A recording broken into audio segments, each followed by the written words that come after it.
Yo creía que conocía a mi hijo, hasta que lo vi rechazarme delante de todos como si fuera un desconocido. Lo hizo sin temblar, con un silencio que me atravesó más que cualquier insulto. En ese momento entendí que no era él quien me odiaba, era la voz de su madre hablando a través de él, sostenida por el dinero que ella le prometía. Siempre pensé que el vínculo entre un padre y un hijo era algo que no podía romperse. Que, aunque los matrimonios fallaran, aunque las casas se vaciaran y los amigos se fueran, esa relación se mantenía como una especie de ancla inamovible. Mi hijo era mi refugio, mi razón para seguir adelante cuando todo lo demás en mi vida parecía derrumbarse. Tal vez por eso me aferré tanto a la idea de que él jamás me daría la espalda, aun cuando las cosas con su madre se habían vuelto insoportables. Con mi exesposa todo se volvió una lucha constante, por la custodia, por la casa, por los recuerdos que ella transformaba en armas durante las discusiones. Lo que al inicio parecía un simple trámite de divorcio se convirtió en un campo de batalla emocional en el que cada palabra se usaba como cuchillo. Ella sabía dónde herirme, y yo, en mi empeño por no arrastrar a mi hijo a la guerra, me tragaba la rabia. Al principio, mi hijo se mantenía al margen. Escuchaba, callaba, y yo pensaba que eso era lo mejor. Pero con el tiempo empecé a notar pequeños gestos que me inquietaban. Comentarios sutiles: mamá dice que tú, o ella cree que, y aunque intentaba restarles importancia, algo dentro de mí se encogía cada vez que lo escuchaba repetir palabras que no eran suyas. La primera señal clara llegó una tarde cualquiera.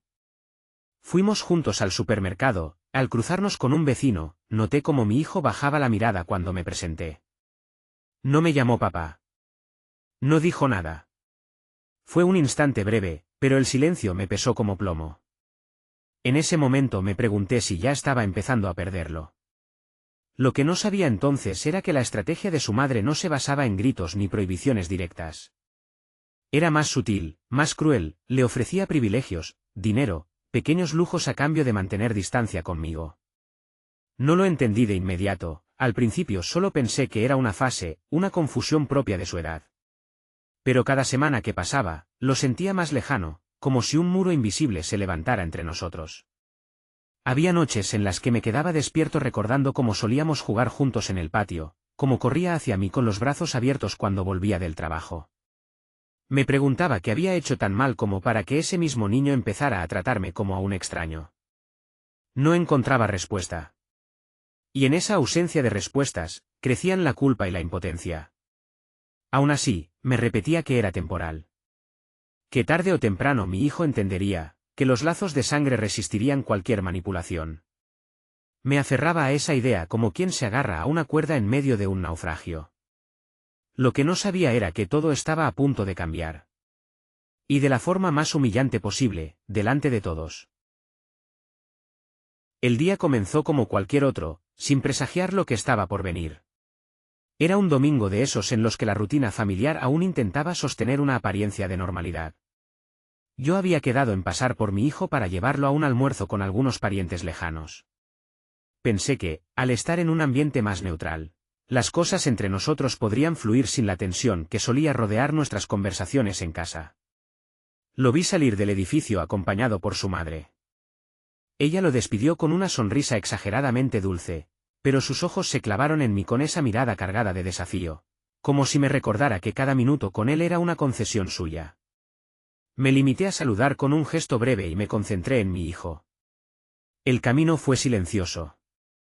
Intenté hablarle de la escuela, de sus amigos, incluso de su equipo de fútbol, pero sus respuestas fueron cortas, mecánicas, como si cada palabra le costara un esfuerzo enorme.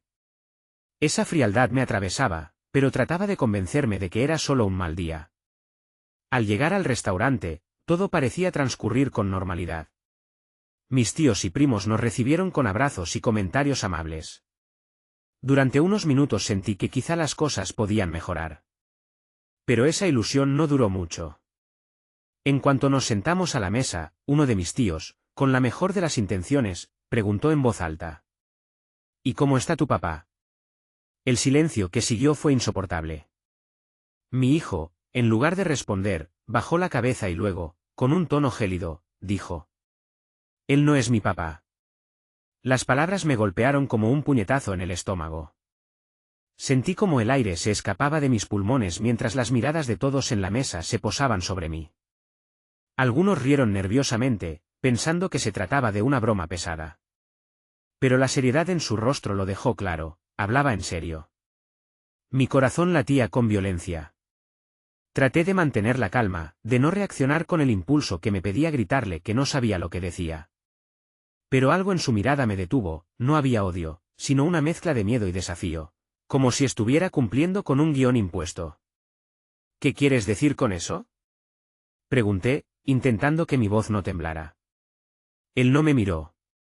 Solo murmuró: prefiero no hablar de eso. Las palabras quedaron flotando en el aire, y la incomodidad en la mesa se volvió insoportable. Yo quería desaparecer, quería que el suelo me tragara. La vergüenza me ardía en la piel, y detrás de esa vergüenza, una sospecha cada vez más clara. Alguien había puesto esas ideas en su cabeza, y sabía perfectamente quién había sido. Los minutos siguientes se sintieron eternos. Mis parientes intentaban cambiar de tema, pero la tensión ya había contaminado todo el almuerzo. Yo apenas probé bocado. Mi hijo, en cambio, parecía cómodo en su silencio, como si hubiera cumplido con una tarea difícil. En ese momento lo supe, aquello no era un accidente ni una confusión. Era el inicio de algo mucho más oscuro. Lo que no imaginaba era que esa sería solo la primera de muchas humillaciones públicas que tendría que soportar. Después de aquel almuerzo, algo en mí cambió. No podía sacarme de la cabeza la frase de mi hijo: él no es mi papá. Era como un eco que me perseguía incluso en sueños. Durante días, me repetí que tal vez había sido un arrebato, una rabieta propia de su edad.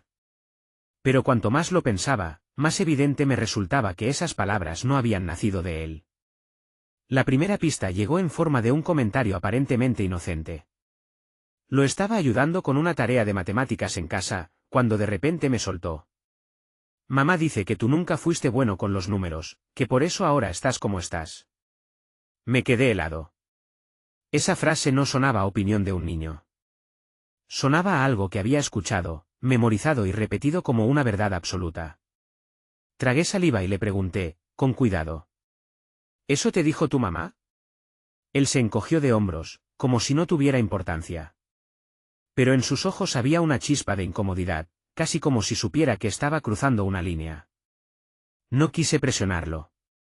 Sin embargo, esa noche me quedé despierto pensando en cuántas de nuestras conversaciones recientes habían estado contaminadas con frases que no eran suyas. Unos días después, la confirmación fue aún más clara. Mi hijo me pidió dinero para un videojuego nuevo. Yo le expliqué que en ese momento no podía gastar en cosas innecesarias, que había otras prioridades. Él me miró con una mezcla de decepción y desafío y me dijo: mamá me dijo que contigo nunca se puede contar para nada. Que por eso ella me ayuda siempre. Esa frase me atravesó como un cuchillo. No solo por el contenido, sino por el tono. Era como si estuviera repitiendo un eslogan aprendido, una idea diseñada para dividirnos. La rabia me quemaba por dentro, pero me contuve. Gritar solo confirmaría lo que su madre le estaba inculcando, que yo era el villano, el hombre del que debía alejarse. Decidí observar más, callar más, y anotar mentalmente cada señal. Y empezaron a aparecer por todas partes. En una visita al parque, noté que evitaba caminar a mi lado cuando había gente conocida cerca. En una reunión escolar, cuando un maestro me saludó con entusiasmo, mi hijo fingió no escuchar y se alejó. Incluso en casa, cuando le llamaba por su apodo de siempre, él respondía con frialdad: no me llames así, ya no me gusta. Era como si estuviera construyendo un muro entre nosotros, ladrillo por ladrillo, con materiales que no le pertenecían. Y detrás de ese muro, yo solo alcanzaba a ver la sombra de su madre, sonriendo satisfecha. La sospecha se volvió certeza una tarde en que lo escuché hablar por teléfono. Creía que estaba solo en su habitación, pero la puerta estaba entreabierta. Con voz baja decía: sí, mamá, se lo dije. No, no dijo nada. Sí, me miró raro, pero creo que me creyó. Esas palabras me helaron la sangre. No era una simple coincidencia. Estaba siguiendo instrucciones. Me aparté antes de que pudiera verme espiando, pero esa noche entendí que estaba atrapado en una batalla silenciosa. Una guerra en la que mi hijo era el campo de juego, y yo era el enemigo designado. Lo que aún no sabía era hasta qué punto ella estaba dispuesta a usarlo como arma. Hasta ese momento, todo eran sospechas, piezas sueltas de un rompecabezas que me dolía armar. Pero llegó un día en que las dudas se transformaron en pruebas. Y ese día fue el que me destrozó. Había pasado por la casa de mi hijo para dejarle unos documentos de la escuela que habían llegado a mi buzón. Su madre no estaba, él me abrió la puerta con gesto cansado. Apenas cruzamos palabra mientras me dejaba entrar al salón. Fue entonces cuando lo vi, su mochila abierta sobre el sofá, con un cuaderno escolar sobresaliendo. No suelo revisar las cosas de mi hijo. Siempre creí en el respeto a su privacidad. Pero ese día algo en mí me empujó a mirar. No fue curiosidad, fue instinto. Y lo que encontré en esas hojas me partió el alma. Entre ejercicios de matemáticas y apuntes de historia, había frases escritas con una caligrafía más torpe, como si fueran recordatorios. No confíes en él. Recuerda lo que mamá dijo, él solo piensa en sí mismo. No hables de dinero delante de él. Sentí un nudo en la garganta. Mi hijo estaba tomando notas, instrucciones casi textuales, como si fueran reglas de supervivencia en una casa dividida. Me senté en silencio, con el cuaderno abierto entre las manos, temblando. El aire parecía haberse vuelto más pesado, y escuchaba el latido de mi corazón en los oídos. ¿Hasta qué punto ella lo estaba adoctrinando? ¿Y cuánto de lo que yo creía que era distancia adolescente era en realidad manipulación? Él entró en la sala y me sorprendió con el cuaderno en la mano. Su rostro cambió de inmediato, de indiferencia a pánico. «No tenías que leer eso», gritó, arrebatándomelo de un tirón. «¿Quién escribió esas frases?», le pregunté, mi voz apenas un susurro. No me respondió. Se quedó con el cuaderno contra el pecho, respirando rápido. Y entonces, casi sin mirarme, dijo: «Tú no lo entiendes, mamá solo quiere protegerme». Esa frase me destruyó más que cualquier insulto. ¿Protegerlo? ¿De mí? Me quedé sentado, mudo, mientras él subía corriendo las escaleras y daba un portazo. No hice nada. Ni siquiera lo seguí. Porque en ese instante entendí la magnitud de lo que estaba pasando, ya no era solo un hijo confundido, era un niño atrapado en un relato donde yo era el monstruo de la historia. Esa noche me encerré en mi habitación, incapaz de dormir. Una mezcla de rabia, tristeza y desesperación me devoraba. El recuerdo de sus ojos llenos de miedo, no hacia su madre, sino hacia mí, me persiguió como una pesadilla. Y entonces, como si el destino quisiera darme la estocada final, recibí un mensaje de un primo. Me envió una captura de pantalla de Facebook, la madre de mi hijo había publicado una frase venenosa, acompañada de una foto de él abrazándola. A veces los hijos aprenden a reconocer por sí solos quién está realmente a su lado. Los comentarios no tardaron en aparecer. Amigos, familiares, conocidos, todos aplaudiendo su dedicación como madre ejemplar. Nadie sabía la otra cara de esa historia. Nadie veía cómo lo estaba usando como un escudo y un arma contra mí. Me quedé mirando esa publicación durante horas, con la sensación de que el suelo desaparecía bajo mis pies. Porque esa era la prueba definitiva, no solo estaba manipulando a mi hijo en privado, sino que lo exhibía en público como trofeo, como evidencia de que yo ya no era parte de su vida. Y lo peor de todo es que, por primera vez, empecé a creer que estaba perdiendo esa batalla. La publicación en redes sociales me había dejado en shock, pero lo que descubrí después fue aún peor. Hasta entonces había pensado que todo se reducía a palabras, a comentarios venenosos y frases repetidas. No imaginaba que detrás había un sistema mucho más calculado. La primera señal llegó durante un fin de semana que le tocaba quedarse conmigo. Al revisar su maleta, noté algo extraño, ropa nueva con etiquetas, zapatillas de marca que yo sabía que no podía costear, e incluso un reloj que reconocí enseguida como uno de los más caros del mercado juvenil. ¿De dónde sacaste todo esto?, le pregunté, intentando sonar neutral. Mamá me lo compró, respondió, como si fuera lo más natural del mundo. Me quedé en silencio. No por el regalo en sí, sino por la expresión en su cara, una mezcla de orgullo y desafío. Como si esos objetos fueran pruebas de que estaba mejor del otro lado. Durante la cena, traté de abordarlo con cuidado. Sabes que las cosas materiales no definen quién te quiere, ¿verdad? Él soltó una risa amarga, una que nunca antes le había escuchado. Tú lo dices porque nunca me compras nada. Las palabras me dolieron más que cualquier golpe. No era un simple reproche infantil, era un argumento aprendido, un arma que no le pertenecía. Y lo entendí del todo cuando añadió, casi como quien repite un guión. Mamá dice que contigo siempre hay excusas, pero con ella nunca faltan las cosas. Esa noche me encerré en mi cuarto con el corazón roto. Ya no se trataba solo de manipulación emocional, había un chantaje económico de por medio. Ella había convertido el amor de mi hijo en una transacción, en un intercambio de fidelidad por bienes materiales. Unos días después, recibí una llamada del colegio. La orientadora me pidió que fuera a una reunión. Cuando llegué, me mostró algo que terminó de destrozarme. Mi hijo había contado en clase que vivía con su mamá porque su papá nunca podía darle nada. Lo dijo con una seguridad que me heló la sangre. No era una queja, era una declaración de identidad. Señor, me dijo la orientadora con voz seria, su hijo siente que necesita elegir un bando. Y está claro en cuál se siente más protegido. Salí de esa reunión con la cabeza hecha un torbellino. Caminé por las calles sin rumbo, tratando de entender cómo había llegado a ese punto. ¿En qué momento había perdido el derecho de ser visto como un padre y había pasado a ser el que no da lo suficiente? Esa misma tarde, revisando el celular que él había olvidado en mi coche, encontré la confirmación final. Un mensaje de su madre decía: recuerda que si quieres que te compre el viaje con tus amigos, no puedes hablar de más con tu papá. Él no entendería. Mis manos temblaban mientras leía. Ahí estaba, en blanco y negro, la condición explícita, el precio de su silencio, la moneda de su rechazo. Me quedé mirando la pantalla, con una mezcla de rabia y desolación. Ya no era una batalla invisible. Era una guerra declarada. Y mi hijo era el botín. Después de leer aquel mensaje en el celular de mi hijo, sentí que mi mundo se tambaleaba.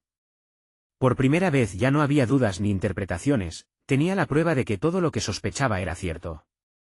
Ella estaba comprando su lealtad, condicionando su cariño con regalos y viajes, mientras me pintaba como el hombre incapaz de darle nada. Esa noche no pude dormir. Me revolvía en la cama pensando en qué debía hacer. Parte de mí quería ir directamente a su casa, golpear la puerta y gritarle a la cara que dejara de envenenar a nuestro hijo. Quería exponerla delante de él, mostrarle los mensajes y obligarla a admitir lo que estaba haciendo. Pero otra parte, más silenciosa y calculadora, me recordaba que esa reacción solo jugaría a su favor. Que, si perdía el control, ella usaría ese arrebato como otra prueba de que yo era un hombre peligroso, alguien del que debía protegerlo. La rabia me quemaba por dentro, pero al mismo tiempo sentía una tristeza insoportable. Recordaba cuando mi hijo era pequeño y corría a abrazarme en la puerta, cuando me decía que yo era su héroe. ¿En qué momento todo eso se había convertido en esta pesadilla? ¿Cómo podía competir contra una madre que había transformado el amor en moneda de cambio? Durante días, viví en un estado de contradicción constante. Iba al trabajo, hablaba con compañeros, sonreía como si todo estuviera bien, pero por dentro estaba desgarrado.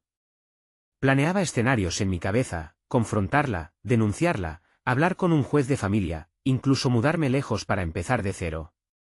Y en cada uno de esos escenarios, la pregunta siempre era la misma: ¿qué pasará con mi hijo? Una noche, sentado en la cocina con una taza de café frío entre las manos, escribí en un papel 2 columnas. En una, puse todas las razones para actuar de inmediato, proteger a mi hijo de la manipulación, recuperar su confianza, demostrarle la verdad. En la otra, las razones para esperar, no hacerlo sentir atrapado, no empeorar el rechazo, no darle a ella más armas legales. La lista se convirtió en un espejo de mi tormento. Actuar podía destruir el poco vínculo que me quedaba con él. No actuar significaba dejar que ella siguiera moldeando su mente. ¿Cómo elegir entre perderlo rápido o verlo desaparecer poco a poco? En medio de esa lucha interna, empecé a trazar un plan más sutil. No sería un enfrentamiento directo, sería una estrategia de paciencia. Guardaría pruebas, capturas de pantalla, mensajes, testigos de sus desplantes. Necesitaba construir un caso sólido, no para humillarla, sino para recuperar a mi hijo. Sin embargo, incluso mientras escribía esas ideas, el miedo me corroía. ¿Y si al exponerla lo perdía para siempre? ¿Y si él decidía que yo era el enemigo, sin importar la verdad? Me descubrí dudando de todo, de mi capacidad como padre, de mi fuerza para resistir, incluso de mi propia valía como hombre. La manipulación de ella no solo lo estaba alejando a él, me estaba destrozando a mí desde adentro. Esa noche terminé de escribir en el papel una frase que lo resumía todo: no sé si voy a ganarlo de vuelta. Pero no puedo dejar que ella lo convierta en un extraño para mí. Fue entonces cuando entendí que la batalla no sería rápida ni limpia. Sería larga, dolorosa y llena de momentos en los que tendría que elegir entre la rabia y la estrategia. Y todavía no sabía que mi primera acción iba a abrir una grieta aún más grande de la que quería cerrar. Con el papel lleno de notas frente a mí, sabía que tenía que moverme. No podía quedarme paralizado mientras ella seguía ganando terreno. Así que decidí dar un paso que, en mi mente, parecía estratégico: hablar directamente con mi hijo, sin gritos, sin acusaciones, solo con la verdad en las manos. Lo invité a cenar, solo nosotros dos. Escogí una pizzería que siempre le había gustado de niño, pensando que quizás ese ambiente familiar despertaría un poco de cercanía. Cuando lo vi entrar, con los auriculares puestos y la mirada fija en su celular, me dolió comprobar lo mucho que había cambiado. Aún así, respiré hondo y traté de sonreír. Durante los primeros minutos la conversación fue forzada. Yo le preguntaba por la escuela, él respondía con monosílabos. Intenté bromear, recordarle anécdotas de cuando era pequeño, pero su reacción fue fría, casi incómoda. Y entonces, cuando trajeron la pizza, decidí sacar lo que llevaba guardado en el bolsillo, una impresión del mensaje de texto que había encontrado en su celular. Mira esto, le dije, colocándolo suavemente frente a él. Levantó la vista, confundido. Leyó el papel, y en lugar de reaccionar con sorpresa, su rostro se endureció. No tenías derecho a revisar mi celular, me dijo, con una firmeza que no esperaba. No lo busqué, intenté explicarle. Lo dejaste en el coche, y cuando lo vi, hijo, esto prueba que tu madre te está usando, que está condicionando tu cariño con cosas materiales. Él me observó con los ojos llenos de algo que parecía ira contenida. ¿Y qué quieres? ¿Que piense que tú eres el bueno y ella la mala? Escupió las palabras como si fueran veneno. Sentí que el corazón me caía al suelo. No, quiero que veas la verdad. Solo eso. Hubo un silencio tenso. Pensé que, quizás, había una pequeña rendija, una posibilidad de que reflexionara. Pero lo que dijo después me destruyó. La verdad es que contigo nunca hay nada. Ella, al menos, se preocupa. Cada palabra fue como un golpe. En ese instante comprendí que mostrarle pruebas no bastaba. Él no quería verlas. O peor, ya había decidido no creerme. La cena terminó en un silencio insoportable. De camino a casa, él no pronunció una sola palabra. Cuando lo dejé frente a su edificio, ni siquiera me miró para despedirse. Cerró la puerta de golpe y se perdió en el ascensor. Volví al coche con la sensación amarga de haber perdido la última oportunidad. Lo que había planeado como un paso hacia la reconciliación se había convertido en una prueba más para el de que yo era el intruso, el hombre que quería separar a un hijo de su madre. Esa noche me senté en el sofá de mi casa, con la caja de pizza medio intacta sobre la mesa, y me sentí más solo que nunca. Durante unos minutos, incluso pensé en rendirme, dejar de luchar, aceptar que lo había perdido. Pero algo en mi interior no me dejó. Una voz insistente me repetía que esto no podía terminar así. Lo que no sabía era que, al día siguiente, esa sensación de derrota iba a convertirse en rabia. Porque lo que estaba a punto de suceder haría que todo explotara de una manera que no podía imaginar. La mañana siguiente a aquella cena fallida me levanté con los ojos hinchados por no haber dormido. Tenía la sensación de que había tocado fondo, pero no tardé en descubrir que siempre había un nivel más bajo al que podía caer. Todo empezó con una llamada inesperada. Era mi hermana. Me habló con un tono incómodo, como si no quisiera ser la portadora de malas noticias. Oye, no sé cómo decirte esto, pero ayer alguien me mostró un vídeo en Facebook. Creo que deberías verlo. Mi estómago se encogió. Le pedí que me lo enviara y, cuando lo abrí, sentí que la sangre me abandonaba el cuerpo. Era un fragmento grabado con un celular en la pizzería. Alguien, probablemente la propia madre de mi hijo o uno de sus conocidos, había filmado el momento en que yo le mostraba el mensaje impreso. En el vídeo se veía a mi hijo levantando la voz, acusándome de querer que su mamá fuera la mala. Y lo peor, el clip estaba editado para que pareciera que yo lo estaba presionando, manipulando, casi acosándolo. El título que acompañaba el vídeo era venenoso. Padres que no saben soltar, miren cómo este hombre intenta manipular a su hijo en público. Los comentarios eran un desfile de juicios crueles. ¡Qué vergüenza, pobre chico! Se nota que el padre solo quiere destruir a la madre. Ella es la única que lo cuida de verdad. Leí cada palabra con un nudo en la garganta. No solo estaba perdiendo a mi hijo en privado, ahora me estaban destrozando públicamente. La estrategia era clara, convertir mi desesperado intento de mostrar la verdad en una prueba de mi toxicidad. Lo peor vino después. Mi jefe me llamó a su oficina esa misma tarde. Alguien había enviado el vídeo al correo de la empresa con un mensaje anónimo: este es el tipo de persona con la que quieren trabajar. Me vi obligado a explicarle una parte de mi vida personal que jamás hubiera querido exponer en mi trabajo. Aunque me creyó, la vergüenza fue insoportable. Esa noche, decidí llamar a mi hijo. Necesitaba escuchar su voz, entender si él había visto el vídeo y qué pensaba al respecto. Contestó con frialdad. Sí, lo vi, me dijo. ¿Y qué pensaste? Pregunté, casi suplicando. Hubo un silencio largo. Y luego, con voz quebrada pero firme, respondió. Pensé que todo lo que mamá dice de ti es verdad. Esas palabras me dejaron sin aire. Sentí que me arrancaban el corazón del pecho. Quise gritarle que estaba equivocado, que lo estaban usando, pero me contuve. Solo pude decir: hijo, yo nunca quise hacerte daño. Pues lo estás logrando, respondió antes de colgar. Me quedé con el teléfono en la mano, en una casa demasiado silenciosa, con la certeza de que estaba perdiendo no solo a mi hijo, sino también mi reputación, mi paz, mi mundo entero. Lo que aún no sabía era que esa humillación pública iba a ser el punto de quiebre. Porque la siguiente vez que intentara defenderme, todo estallaría de una forma que cambiaría el rumbo de la historia. Nunca había sentido un vacío tan grande como en esos días. Era como si mi vida entera se hubiera convertido en un escenario donde yo interpretaba el papel del villano. Y no importaba cuánto gritara que era inocente, nadie quería escuchar. El vídeo seguía circulando en redes sociales. Cada vez que abría mi teléfono encontraba más comentarios hirientes, más desconocidos opinando sobre mi vida como si me conocieran de toda la vida. Ese hombre da miedo, pobre chico, atrapado con un padre así, ojalá lo mantengan alejado de él. Era un linchamiento público, y yo no podía hacer nada para detenerlo. En el trabajo, aunque mi jefe me había dicho que no me preocupara, empecé a notar miradas incómodas, conversaciones que se cortaban cuando entraba en la sala, correos respondidos con una frialdad inusual. Era evidente, la desconfianza ya estaba sembrada. Lo peor, sin embargo, era mi hijo. Cada intento de acercarme terminaba en rechazo. Me respondía con monosílabos, me evitaba en público, y en privado me lanzaba frases que sonaban como ecos de su madre. Mamá dice que tú nunca cambias.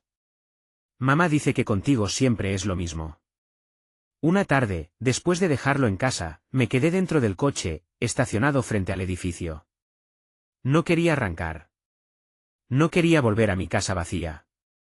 Me miré en el espejo retrovisor y apenas reconocí al hombre que tenía delante, ojeras profundas, barba descuidada, los ojos apagados.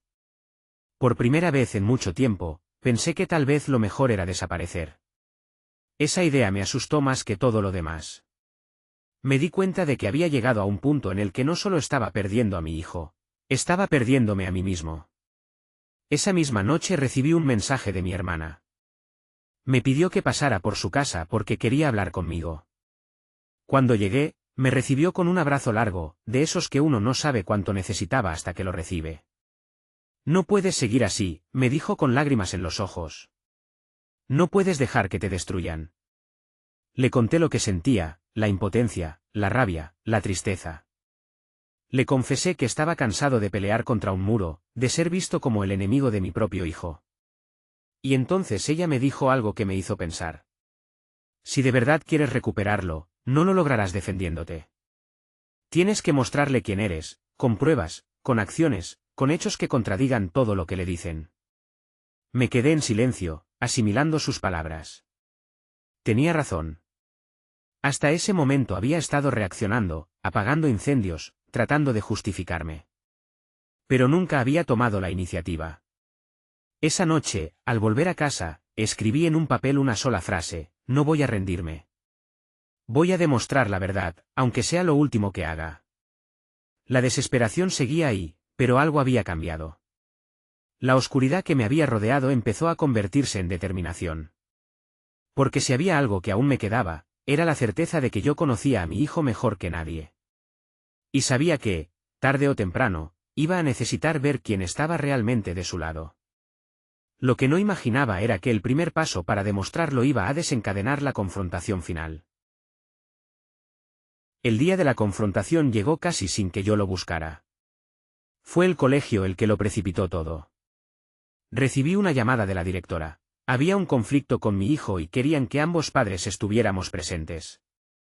Cuando escuché su voz al teléfono, supe que aquella reunión iba a ser mucho más que un asunto académico. Llegué a la escuela con el corazón en la garganta. Al entrar en la oficina de la directora, vi a mi hijo sentado con la mirada fija en el suelo. A su lado estaba su madre, impecable como siempre, con esa sonrisa calculada que usaba como máscara. Gracias por venir, dijo la directora. El problema es que hemos notado que su hijo repite constantemente que no puede confiar en su padre. Eso afecta su rendimiento y sus relaciones con otros alumnos. Necesitamos aclarar esto. El silencio en la sala era sofocante. Yo podía sentir cómo ella me observaba con satisfacción, segura de que aquel momento sería otro golpe en su campaña contra mí. Pero entonces recordé las palabras de mi hermana: muestra quién eres con hechos. Respiré hondo y saqué de mi carpeta un sobre lleno de impresiones, capturas de pantalla de los mensajes, transcripciones de conversaciones, incluso testimonios de familiares que habían visto cómo mi hijo me rechazaba bajo presión. Coloqué todo sobre la mesa, frente a la directora. Con todo respeto, dije, con voz firme, creo que mi hijo no habla por sí mismo. Aquí está la prueba de lo que se le ha estado diciendo y exigiendo. La madre de mi hijo soltó una risa nerviosa. ¿De verdad vas a traer tus paranoias aquí?, dijo, intentando restarle importancia. Pero la directora hojeaba los papeles con atención. Y lo más importante, mi hijo también los miraba, con los ojos muy abiertos. Hijo, le dije suavemente, nunca quise que te sintieras en medio de esta guerra. Solo quiero que sepas que lo que dicen de mí no es la verdad. Yo no te he fallado. Él levantó la mirada por primera vez en semanas. Había confusión en sus ojos, como si estuviera viendo una grieta en el relato que había repetido durante meses. ¿Es cierto?, preguntó en voz baja, dirigiéndose a su madre. ¿Tú me dijiste que no hablara con él por dinero? Ella se tensó. Eso no es lo que pasó, empezó a decir, pero su tono inseguro la traicionaba. La directora la interrumpió. Lo que veo aquí es muy serio. Si es cierto que se ha manipulado al menor, tendremos que tomar medidas. El rostro de mi ex se desfiguró en un instante. La máscara se rompió. Intentó contraatacar, me llamó egoísta, irresponsable, pero sus palabras ya no tenían el mismo peso. Porque mi hijo estaba mirando las pruebas. Estaba mirando a su madre tartamudear y a mí mantener la calma. En ese momento, no necesité gritar, ni convencerlo. Bastó con que él viera quién decía la verdad y quién se escudaba en excusas. La reunión terminó con la directora comprometiéndose a informar a servicios sociales. Yo salí del colegio con una sensación extraña, no era victoria total, pero por primera vez en mucho tiempo sentí que había recuperado un pedazo de mi dignidad. Y lo más importante, cuando nos despedimos, mi hijo me miró de frente. No me abrazó, no dijo papá, pero sus ojos no tenían odio. Tenían dudas. Y para mí, esas dudas eran la primera grieta en el muro que ella había levantado entre nosotros. Después de aquella reunión en la escuela, nada volvió a ser igual. No fue un cambio inmediato, no hubo abrazos ni reconciliaciones milagrosas, pero el terreno se había movido bajo los pies de mi exesposa. La directora había remitido el caso a servicios sociales y, por primera vez, alguien externo validaba lo que yo llevaba meses gritando en silencio, que mi hijo estaba siendo manipulado. Ella intentó contraatacar. Publicó nuevas frases en redes, se victimizó ante familiares, pintándose como la madre abnegada perseguida por un hombre vengativo. Pero ya no surtía el mismo efecto. Muchos de los que antes me señalaban empezaron a mirarla con desconfianza. Algunos incluso me escribieron en privado para decirme, ahora entiendo por qué estabas tan callado. Tenías razón. Esa fue la primera vez que sentí que la verdad tenía un peso más grande que las mentiras. Con mi hijo el camino fue más lento. Seguía distante, todavía atrapado en esa dualidad de creer lo que le habían repetido y lo que empezaba a ver por sí mismo. Hubo semanas en que apenas respondía a mis mensajes. Pero poco a poco, surgieron grietas. Un día me pidió ayuda con un proyecto escolar, otro día me envió una foto de su partido de fútbol. No eran grandes gestos, pero eran pasos hacia mí. Y yo me aferraba a ellos como a un salvavidas. Recuerdo especialmente una tarde en la que estábamos en el coche, de regreso de la escuela. El silencio habitual se rompió cuando dijo, casi en un susurro: «Papá, ¿y si todo esto no hubiera pasado?» No supe qué responder. Solo le dije la verdad. Entonces habrías tenido a tus dos padres de tu lado. Y aún puedes tenerme, si me dejas. No contestó, pero tampoco apartó la mirada. Y en esos segundos de contacto, sentí que algo se estaba reparando. Las consecuencias para mi ex fueron inevitables. Servicios sociales abrieron un expediente y, aunque no perdió la custodia, sí recibió advertencias formales y tuvo que aceptar un seguimiento psicológico familiar. Sus redes sociales, que antes eran su campo de batalla, se convirtieron en su condena. Capturas de sus publicaciones fueron añadidas al expediente como pruebas de manipulación emocional.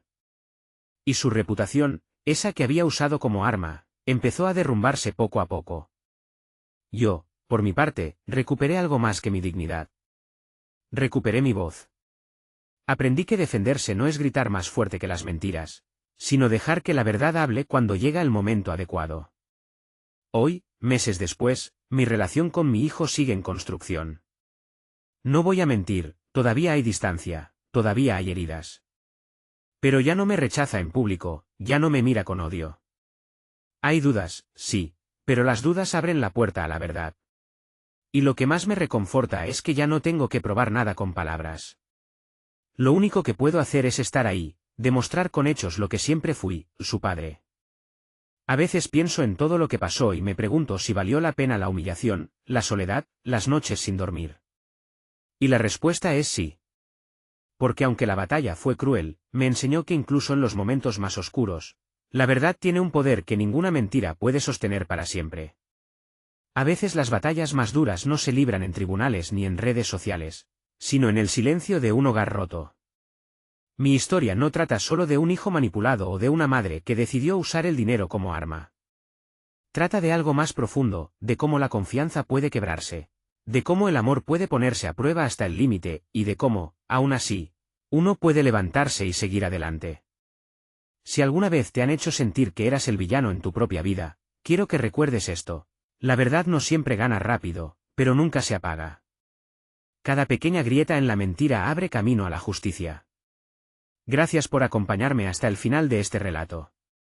Significa más de lo que imaginas. Si te sentiste identificado, si alguna vez viviste algo parecido o simplemente crees que estas historias merecen ser contadas, te invito a dejar tu comentario, compartir este vídeo y suscribirte al canal. Nos vemos en la próxima.